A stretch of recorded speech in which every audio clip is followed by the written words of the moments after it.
dropping out of school, debt. There's the odds are stacked against you.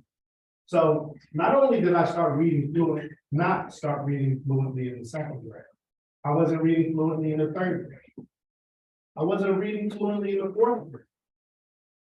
I wasn't reading fluently in the fifth grade. While I was able to read words, I was able to put them together and understand agreements, right? And it wasn't until an encounter with cultural development literature that I got the desire to actually read with meaning and purpose. So during this presentation, I'm going to go over the introduction and framework. I'm going to go over the step one to understanding why we need culturally relevant literature, which is the first step in the guide. Step two is gaining cultural competence. How many of you guys are familiar with that type? Right? If you've been around me a little bit, you've heard about it. And then part three, the steps to becoming cultural. It's not something you just say, I'm going to be cultural. There's work to be done to become cultural. Step four is building a classroom community. Right? This is important in the process to have a classroom community because it establishes trust and interdependence upon each other to be able to use these culturally relevant texts. And then the fifth step and final step is selecting culturally relevant literature.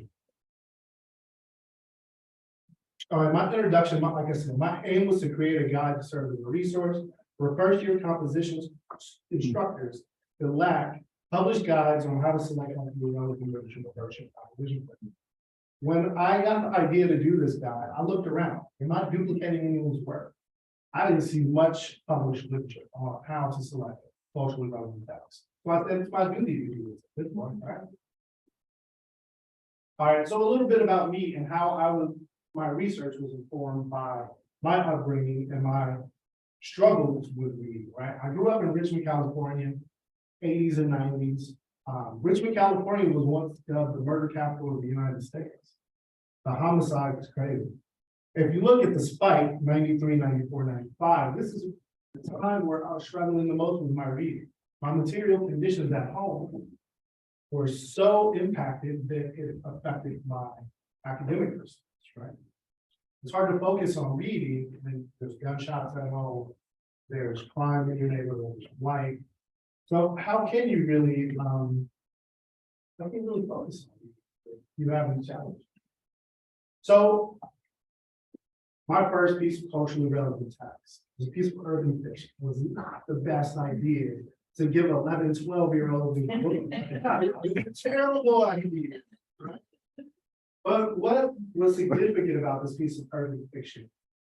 Like I said, Richmond was at the peak of crime. This book is talking about crime. It reflected my reality. While my mom was not a whore, there were people in my community who dealt with that reality, right? Well, it was able to resonate.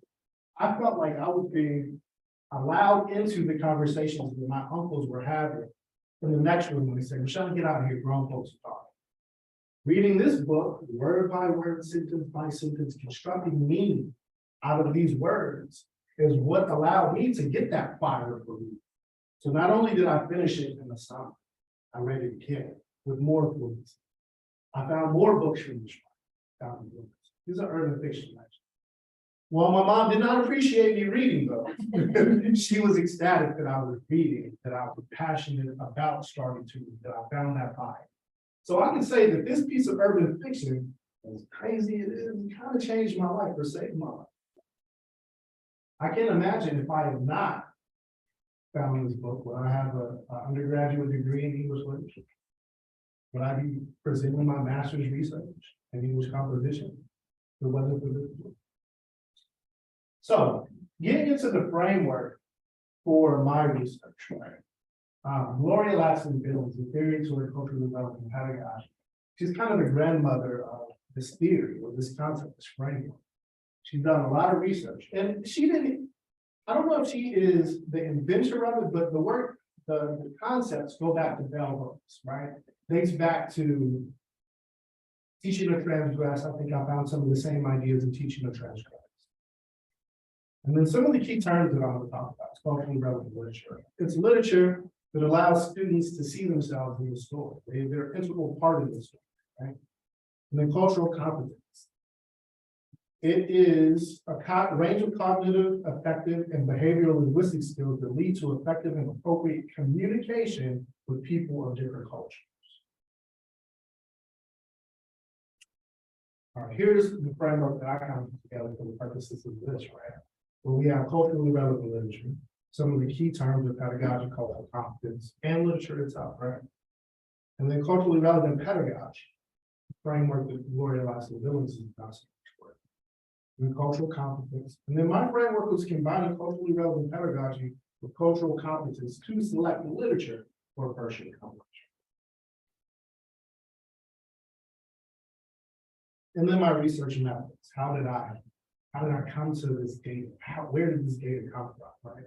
So it was reading culturally relevant literature. It was reading articles on the subject. It was my life experiences that I talked about. It was my experience in my teaching in FYC here at San Francisco State. I got to test my own theories as I was developing, which was a blessing to be able to do that. And then I spent a lot of time at Merritt College as an English tutor and embedded in the FYC. And watching my mentor, how he selects readings and how he implements what's been effective in this. All right, step one. This part. All right, understand why we need culturally relevant literature, right? It exposes students to a range of worldviews. It leads to more students. And then a culturally competent instructor will have readings that the students can see themselves in those scenes in the course material. Some of the non-culturally relevant readings that I've seen this one a lot. Magic of the Family Middle by Nancy Gibbons, published in the Time Magazine article 2006. This is at Edmonds College. I've also seen it at Wayne County Community College in the first year composition. Imagine this, let me set the scene for you, right? You're a student, you come from a single family background, single parent background. You rarely see your parent, you're cooking meals for your younger siblings. You go to school for one of your first year in community college, and you're assigned this reading, The Magic of the Family Meal. It talks about how a family meal leads to better student success. But that's not your reality. You're up against that saying, I wish I could have a family. What is that going to do for that student in that first year composition course? Anybody want to answer? Engagement is going to plummet, right? You're lucky if the student stays in the class. Or if they probably drop the class. So that's an example of reasons that we don't want to give to our students. While it has benefits, but just be a little cognizant of the children.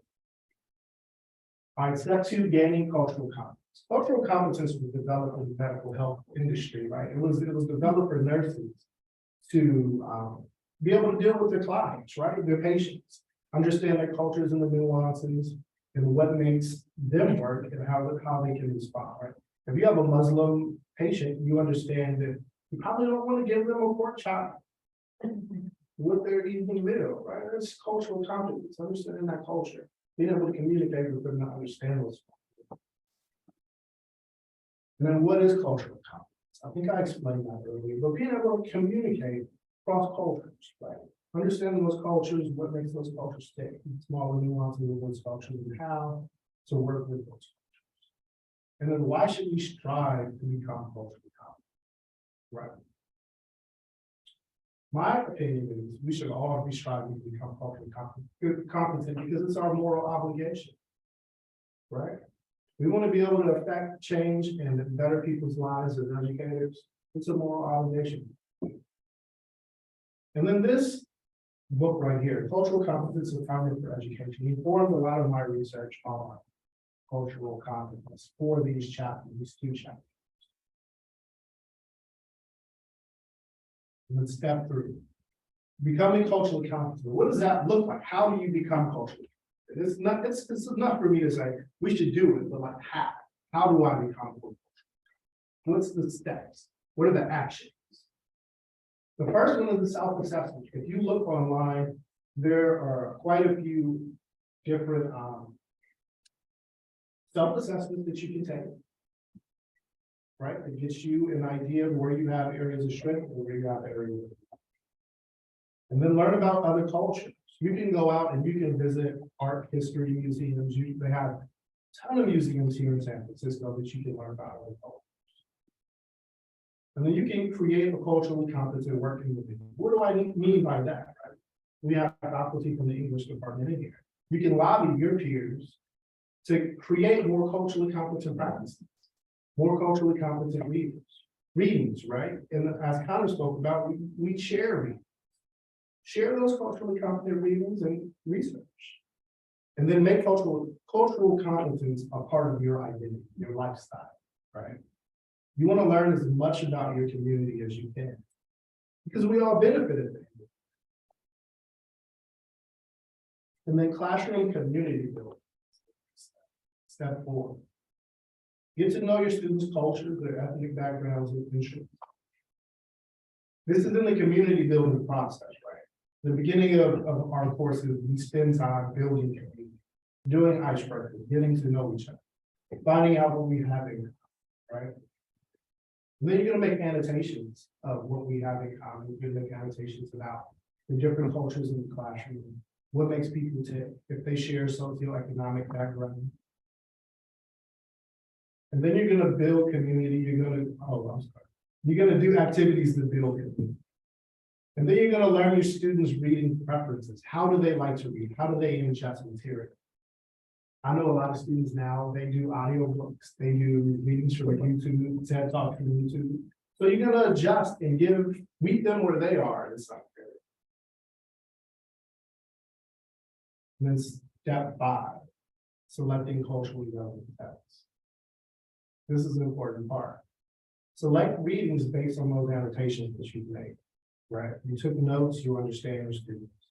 You understand what they like to read, how they like to read. And you're going to pick readings as based on their student, the backgrounds of the students, based on their material and their personal interest. And then you're going to make annotations, right? Once you select these readings and you're imparting these readings, you pass them through the class. You're going to annotate what works and what didn't work, because nothing's going to be concrete, right? You're just constant adjustment. And then you're going to create a culturally relevant library chart, which I'll show you. I'm going to give you guys some examples of some culturally relevant readings that I used in my FYC this past semester, right? We have Notes of a Native Son. In Notes of a Native Son, I use Stranger in the Village by James Baldwin, right? I thought this reading is going to kill it. They're going to love this reading because I loved it when I read it in the first year composition course years ago. It fell flat. Students did not like it, right? Low engagement, terrible. But what they liked a little bit more was The Hill We Climbed by Amanda Gorman. And what they really loved was the Kendrick Lamar Damn album. What I did with that is we did a rhetorical analysis using rhetorical devices, a list of rhetorical devices. We went through the album in class, listening to the lyrics and identifying rhetorical devices. Students loved it. Most popular assignment. But what I noticed with the Notes of a Native Son and Stranger in the Village is I could have done things better, right? So this is the journal that I was on. I could have set it up. I could have sold it better. There's a ton of things that I recognize that I could have done better. And where in column E, where it says recommended adjustments, that's where you annotate. So column A is the title of the reading. You can write a positive or negative reception. What was the primary learning outcomes? Recommended adjustments, and who's your targeted demographic for that reading? But yeah, this is a tremendous tool that I'm looking forward to. And then a bit of a recap, right? Steps, what are the steps to becoming a culture? Selecting culturally relevant. Again, let's understand why we need it. It's the first step. You don't get that, none of that other stuff is gonna matter, right? And then step 2 is to gain cultural competence. Work on yourself. Learn more about it. Meet people where they are, right? And then the steps, actually doing the work. Cultural competence, talking to people, encouraging your peers about cultural competence, spreading the message. And then step 5, community building in your classroom. It's essential to build trust in that classroom community for all of this to work. People are not going to want to share their experiences if there's no trust in the classroom, right? And then step 5, select readings, make annotations, build a culturally relevant library, take heed on what worked, didn't work, and how to make adjustments, right? So what's at stake if we don't do this, right? You could be disenfranchising millions of students. You could be continuing all the isms of oppression, racism, sexism, classism. You don't want to isolate them. You don't want them to feel that they're left out. And then not learning about people in your community, not learning about people from your community and classroom. That's a huge loss because we have so much to learn from each other. This has been one of the most enriching experiences of my academic career here at SFSU because of the diversity, because of the differences that we all have. And I've learned from all of it.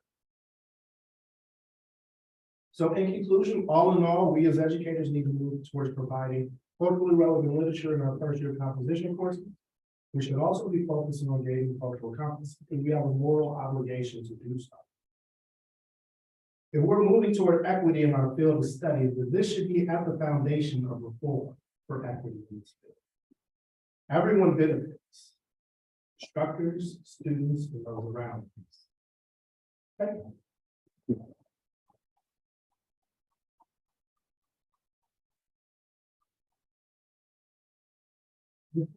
Yes.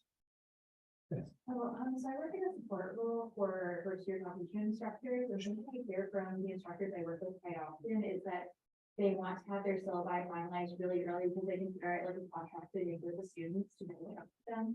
How do you communicate with your students about having this kind of responsive syllabus so that they can get first? Right. So in my syllabus, I put the primary learning objectives out. This is what we're going to cover. First unit, we're going to talk about writing the rhetoric, right? Once I get to know them and spend that first week of community building, actually I spent 2 weeks of community building. And then I was making annotations as I was learning about the students. So they know the primary learning outcome. They know what we're going to cover, but they don't have the readings yet because I don't have the readings because my work is responsive, right? It's being student-centered and meeting them where they are. I want engagement from them. I want them to feel ownership. So it's more work, a little bit more work for me on the back end, but it's more beneficial. Yes, Connor. Will you use like things, whether it's like jigsaw methods or just a way for like students to even like pick the readings they themselves want to like engage with? That's a good question. I did not do that last semester. But in the future, I could see doing that. We learned a great deal about jigsaws from one. Except the season. So I remember you talking about the first 2 weeks of community building, and I Right. thought it was successful for you. Were you actually using readings at that time, and what were you doing to create a community? So what we did, the first reading I assigned, it was the Apollo Fear banking concept. But we just did like short writings, introductions, and them telling me about their education experience. So I was using that reading as a tool to kind of gain their experience with education, to learn about their experience. It was a difficult text, obviously, for a first-year composition course. So I kind of scaffolded, walked it through. I would put it up on the board and we would break down chunk paragraphs, right? You had like banking instructor. What are the attributes of the banking instructor? And then problem posing. What does a problem posing classroom look like? But it was a part of my community building because I wanted them to set the scene that I'm going to be a problem posing instructor for them, right? So I tried to use it as a tool to help build community, if that makes sense. Yes. Yes, Mark. This is sort of a conjecture question. You're adding something super important and useful to our conversation. And I'm wondering, why haven't people done this before? You know, why? Maybe you're puzzled too, but any thoughts on why the field has produced sort of flagship books and articles on pedagogy, but they haven't spoken to the need of a first-year composition teacher who actually wants help with it? Any thoughts on? I think because, part of the reason, I think because it's work, it's work for an instructor to do, go through these steps, in my opinion. And I don't think a lot of people want to necessarily do the work, but I think the reason I created the guide, to say it's not as daunting as you think, but here are the steps to do it, right? When I was doing my research, I didn't find a guide to show how to select these readings for a virtual competition. But, that's a great question. I hope I answered it. Yes, ma'am. Let me try. I'm sorry. First of all, that was awesome. It was a pleasure to hear you talk.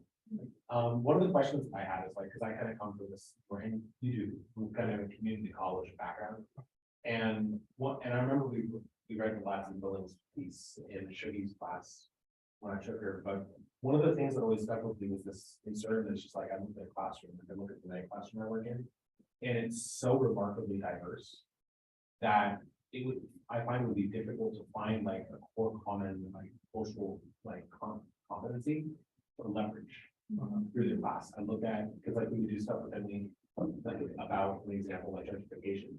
But then we had like 5 students who were refugees from Yemen.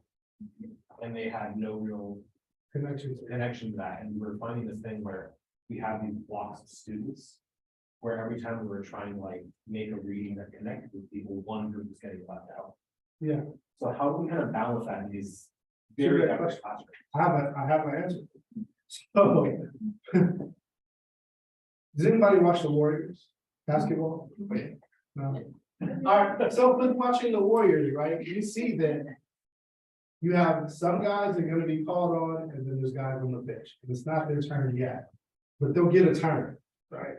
So if you've done the work and you understand the demographics of the classroom, maybe on the first reading, it doesn't address their material needs or their culture.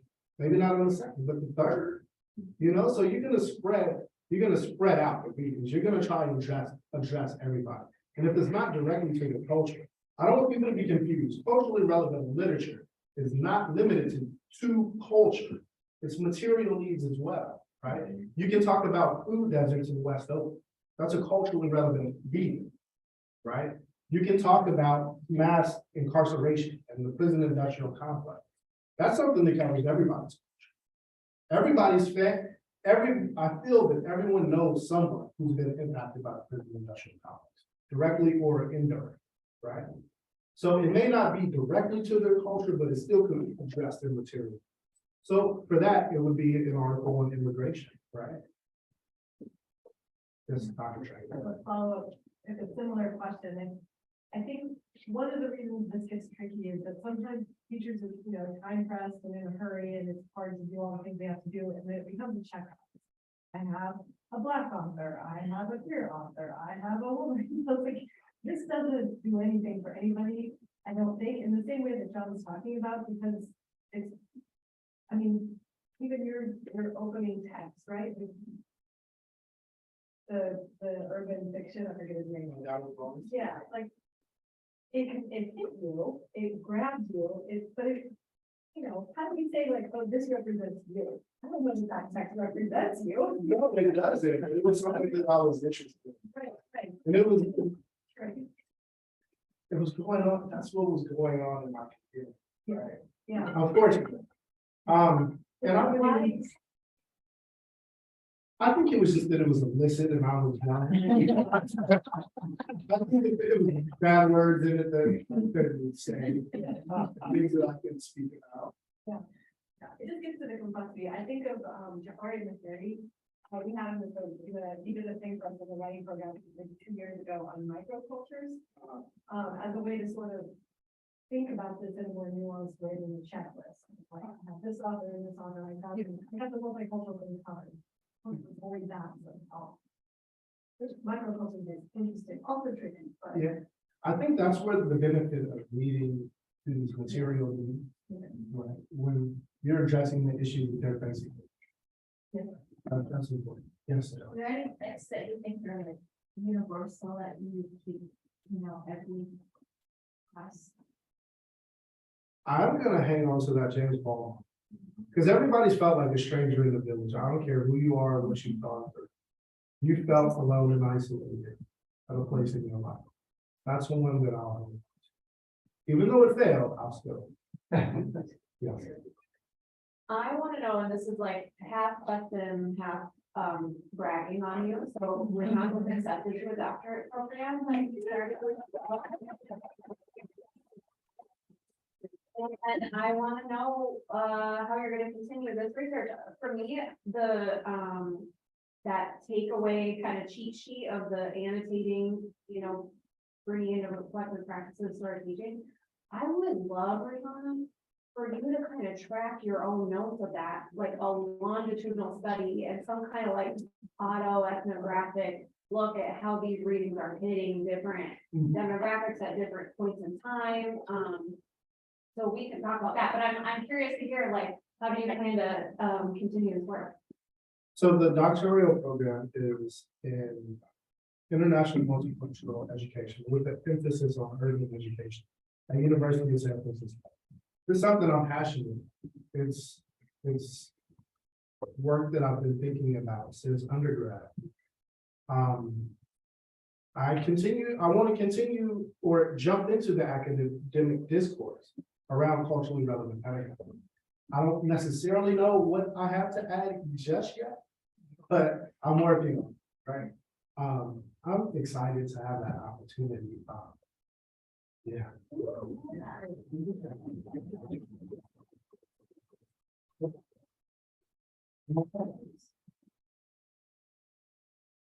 All right, thank you guys. I appreciate it. Thank you.